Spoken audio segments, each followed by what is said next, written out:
Everyone listen to Golf Show in our palatial Okoboji Grill Clubhouse Studios on our flagship ESPN 1700 The Champ and all of our great statewide affiliates on the Iowa Sports Connection Radio Network on stations like 620 KMNS in Sioux City and, of course, 1230 WFXN in the Quad Cities. Also televised and live on WHO TV 13.2 and Mediacom channels 113 and 246 and KCRG 9.2 and Mediacom channels 109 in Cedar Rapids, all of our great friends in the Northeast, and of course on iowasportsconnection.com and Newsstream.tv. I'm Mike Rickard, of course, head of the Hack Nation. Across from me, Judd Gibb, former Iowa State standout, 5-time IPGA Player of the Year. Do I get this right when I say 2-time Teacher of the Year? Yes. Okay, you always hammer me. You just say teacher. Well, you know, you're an educator. And, of course, the coach, Jay it. Horton, former UAB Blazer, longtime Iowa State golf head coach and proprietor of Collegiate Prep Golf Academy, also in the studio. As I mentioned, we're on KCRG 9.2 in Cedar Rapids. And great segue for our first guest of the evening. Haven't talked to him in a few months. He's Zach Johnson. How are you, my friend? I'm well. How are you guys? Well, we're not too bad. You know, I actually did some show preparation. I was looking at your statistics, and I was going to break things down for you and kind of amaze you on the University of Iowa Hawkeye football program. But I thought these two guys across from me would come across the desk and decided that I'd tell you a humorous story and turn the real golf over to these guys. I went to the Manhattan Deli the other day. First time, oh, no. First time ever. Oh, no. I have my 16-year-old daughter with me. And I get in line, and I'm talking to the proprietors, and I said, you know what? I've heard a lot about the Zach Johnson. I want the Zach Johnson. And so he gets it for me, and I look over in the corner, and there's your nice cutout, you know, life-size cutout. I sit down with Michaela, and she looks at me. She says, Dad, what's a Zach Johnson? And I said, do you have any idea what your father does for a living? She says, a little bit, Dad, but what's a Zach Johnson? So I thought you'd find some humor in that. That's pretty good. I never actually thought I'd come to this, but you know, it's a great sandwich, though. I had it, Zach. It is. It's a heck of a sandwich. It is a great. The whole menu is very good, to be honest with you. It was just that one day I came in and I ordered that hoagie or sub or whatever they call it, and they just decided to coin it that. So you know, whatever. Hey, plus it was on special. I hate to tell you this, but they started discounting your sandwich already. It was on special. If you ordered the Zach that day, you got chips and a Coke, too. That's great. They're a great family. Oh, yeah, very good. Well, Zach, before we get in and talk about the John Deere Classic coming up, I want to talk a little bit about the U.S. Open, because going into that event, that golf course just looked like, on paper, like a complete bear, and there was no way anybody was going to shoot under par, and it almost looked like the Bob Hope Classic out there, with, well, at least with one guy making a lot of birdies. Right. Yeah, well, obviously, Rory was an anomaly relative to everybody else in the field. You know, what he did was ridiculous, specifically the first 2 days. I don't think it played any harder the last 2 days. So what he did those first 2 days was absolutely tremendous. You know, the golf course was a product of you know, some pretty good rain. Therefore, you know, it wasn't rolling out too much. The greens were receptive, and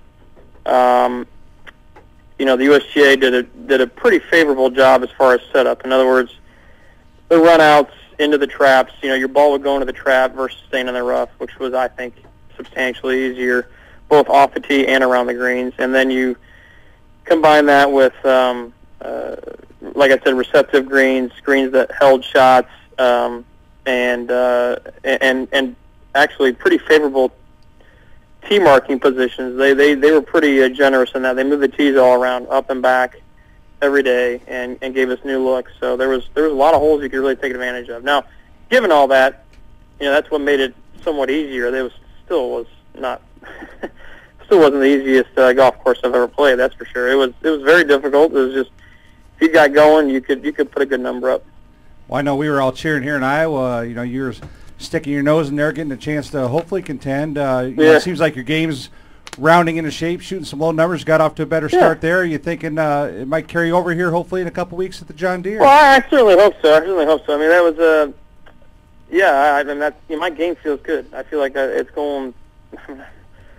I probably always sound positive about it, but you know what, I try to be, and one, and two, I really do. I'm really confident and really comfortable with where my game's progressed and the direction it's going. So the last 3 weeks were okay. Yeah, I mean, I put some good numbers up here and there. I don't like making excuses. However, I did get sick. I guess it would have been Friday evening of the U.S. Open.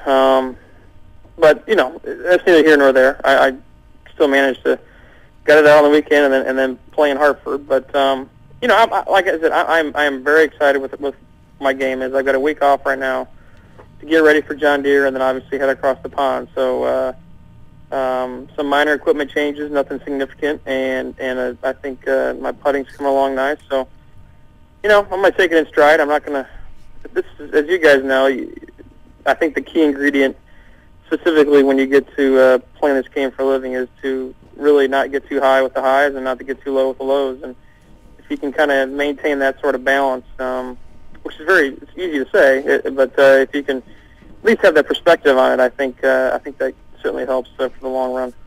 Well, Zach, you know, as you said, getting ready for the upcoming John Deere Classic, but you know, the next week being the British Open, you said you made an equipment change. I mean, you're going from, you know, the Midwest, and obviously we'll have, you know, some of that. Well, I guess that Georgia humidity, you'll bring up some of that with you, but the conditions of the golf course will be so much different. I mean, usually we see that hard, you know, running out on the British Open. I mean, how do you prepare for both events back-to-back weeks?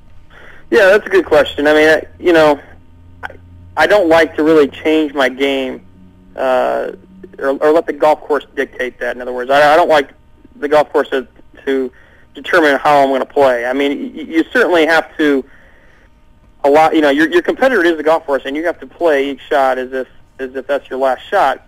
But I mean, to say you can't go play a golf course with a draw or with a low shot, even though, you know, people say you got to hit a high and you got to hit it soft, well, that's completely irrelevant. I mean, you have to have every shot, and you know, my outlook going in the British Open is just to be, you know, just to be solid with everything, specifically my mental process and trusting in my fundamentals. And you know, I don't think it matters what course I play, where I play, the style of golf or whatever. I think my game can withstand it if withstand any sort of you know, element that the golf course gives me at any point in time. So, you know, every time I feel confident about where my game is, I really just try to sit back and say, okay, you feel good about it, but you know, let's just stay the course. Let's continue to try to improve, continue to work hard, and not get complacent. And usually that seems to bode well.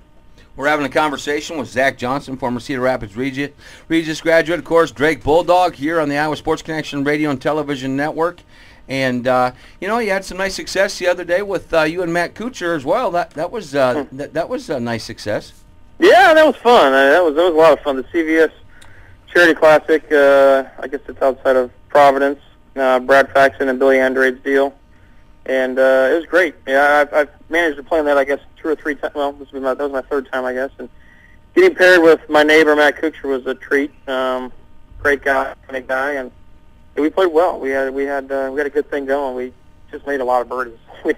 In that format, which is better ball, you just got to get the ball and play, and then, you know, the more times you can have 2 looks at a birdie putt, it just seems like the more heat and pressure you can put on your opponents. So we really managed to ham and egg it well and make a few putts.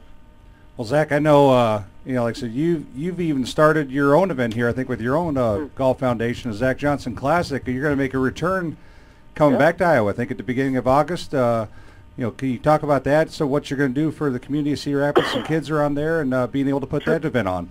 Sure, yeah. I mean, I don't know where I'd start and where I ended with this, but yeah, this is my inaugural event. My foundation is putting on a great program. We're gonna starting August 1st. We have the first Zach Johnson Classic Pro-Am, and I guess you'd say Pro-Am / Celeb-Am. And basically, what we're gonna do, I'm bringing up a number of peers of mine, and we're gonna try to bring in some local Iowa celebs, if you will. I think the NFL lockout could really help us as far as filling the field, but we'll see.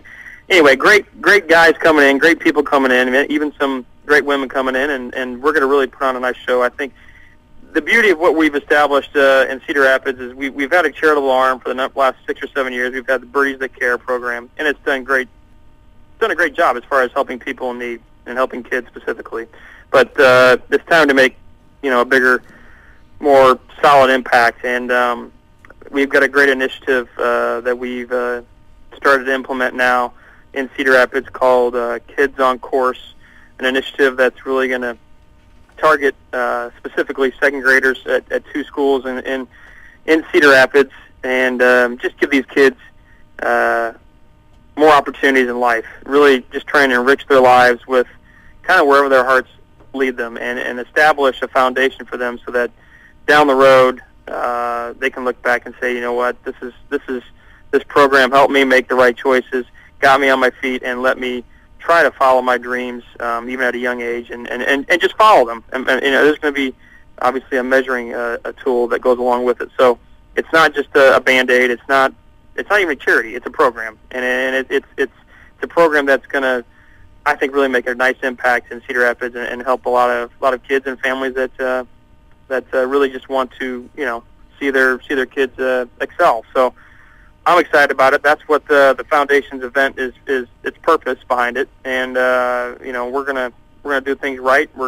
My foundation board has worked tireless on this a number of hours, and I'm trying to reel in some talent for everybody, but no one's going to be disappointed. We've already announced a couple of, I guess you'd say, key partners with us. I'm going to have Davis Love coming up, next year's Ryder Cup captain, 20-time winner on the PGA Tour, major winner, etc., and a good friend of mine. And then Ricky Fowler, I guess you'd say the young sensation on tour. I don't know if I really need to describe him anymore. Most people know who Ricky is, Ryder Cupper as well. So, and then we've got a couple other guys coming up. My caddy's going to play, Damon Green. My coach, Mike Bender's going to be up there playing, and I've got some more peers of mine coming up, but they'll be announced shortly. So it's going to be a lot of fun. And we're going to have a great time, make it fun. But as with anything, there's a greater impact, a greater, I guess you'd say, perspective on it, and I'm excited about it. It really just makes my wife and I just feel good about with what we've been given. We're trying to help and give back to those that need it. Well, Zach, right after that event, there's something else that's going to be happening that's, I'm sure, pretty big in the Johnson household every year. The Hawks are going to kick off their 2011 season. I can't believe a Cyclone brought that up. Well, let me tell you, Zach. Let me tell you, Zach. I'm converting him, Zach. I'm converting him. I know that you do a lot of interviews, but so very rarely do you get a chance to talk about the Hawkeyes. And since we're statewide, not only on radio but on TV, sure. I want to give you a chance because there's some changes there in Iowa City this year on the football team. There's some new faces. Well, yes. I mean, changes. Next man in, Zach. Next man in. Well, exactly. We lost a number of seniors, but I think, and I know my man right there would have to agree with me. We've got a program there where I'm not saying we just reload, but it's almost getting to that point. I know you guys wouldn't understand that, but the University of Iowa just tends to, they bring in quality guys, bring quality talent, and then they just build them up and make them even better. So. What Kirk's got going on there, and it's certainly helped with Coach Doyle and what he's implementing. It's going to be a fun year. I mean, they got a lot of young talent, a little bit of inexperience, but a lot of guys have played a lot. So I'm excited about it. I love the new element of Nebraska and playing them at the end of the year. I think that's going to be, well, obviously very difficult, but also a lot of fun. I mean, bordering states, et cetera, et cetera. So I'm excited about football. I mean, I just hearing this garbage about the NFL and and everything else that's taking place in college football as of late as well. It just irritates me. So this time of year, I'm ready for football so much. I can't wait. Well, it does seem like, and this is certainly from an outsider looking in, but it seems like the year that the Hawks are supposed to have their big year, it's always the year after. And I don't know. Yeah. I mean, obviously, the coaches there circle the wagons and they get those kids really ramped up for that next year. And I think bringing Nebraska into the conference, having that game at the end of the season, I mean, that's going to make Thanksgiving even more special than it is here in at least Iowa and Nebraska. No, I agree. I think it's a terrific thing to have. I'm also kind of traditional. I don't like seeing things split up. I mean, who didn't like Nebraska, Oklahoma, or I guess it was Nebraska, Colorado after Thanksgiving? But all those rivalries, I mean, those were great things. However, Nebraska just seems like a Big Ten team, and I think, you know, obviously they're on the upward trend. Coach Pelini's doing a pretty darn good job there, and I think, you know, seeing Nebraska and seeing Penn State and, you know, seeing those games start, certainly Iowa's. I heard someone coined it Farmageddon. I don't know if that's the case, but it is somewhat fitting. I think it's terrific. I mean, I think it's going to be a great series, a great rivalry, and you know, hopefully we can get the upper hand early. Now, will there be the Hawkeye flag in front of the Johnson household down there in Georgia, I hope? I don't have a flag to raise down here. Are you kidding me? No, I don't. You've got to get that done.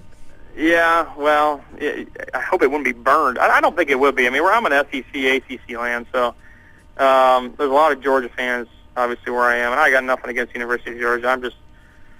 I'm fortunate I have not seen any Florida flags raised, because that would really irritate me. But yeah, you know, we'll see. You know, I don't need to show it off. I mean, I just let everybody knows. Everybody knows your passion. Yeah, exactly. I'll let the scores dictate, you know, how I feel about things, and you know, settle it on the field. So I don't need to be taunting and raising things like that. So we'll see. But I'm actually, you know what? On that note, can't believe I'm saying this, but I do read up. I'm a state of Iowa fan, as you guys know. I mean, I've once living there, growing up there, from there, being removed from there now. I mean, I follow everybody. I mean, I love my Bulldogs. You know, I mean, my sister went to Northern Iowa, et cetera, et cetera. But you know, I'm not saying I'm an Iowa State fan. However, I do like what Coach Rhodes is doing there. He seems like he's got the right people there. Even talking to some of the Iowa coaching staff, they know that was the right hire at the right time, and it seems like things are picking up some steam there. So that's encouraging. I mean, you know, talking to all my peers, and everybody talks about Alabama and Florida and Texas and all this. So I need a little bit of I need some ammo, and I think we've got two great programs that are on the rise. All right. Well, my friend, it was great to get you back on our airwaves. We're now on television in your hometown, and we've got your mug slapped up there so everybody at home can see on KCRG 9.2. On a lighter note, you probably know your buddy Schwiggy had a little baby boy, he and his lovely bride, so he's a proud papa now. I'm aware of that. That's kind of a scary thing, but yeah, it's a good thing that little baby boy's got a great mom. Well, and you know what? That baby's already got more hair than his dad does, so. Well. And that didn't take much. I can't say anything in that department, so so both of mine do as well. So I'm not, I can't brag about that. But I'm happy for Corey. He's in for a new, you know, obviously a new chapter, but it's a great one. I know he and Lori will do just fine. All right, my friend. We will see you down at the John Deere Classic, and we'll talk to you again right before the kickoff of another great bowl season for the University of Iowa Hawkeyes, Zach Johnson. I look forward to it, guys. Thanks for having me. All right, thanks, man. Zach Johnson, we got to take a quick break so we can get a break in, and then we'll come back, and we're going to talk to another Drake Bulldog at 6:35, Alex Maselli. He's been a couple years there. We'll be back here on the Iowa Sports Connection Radio and Television Network.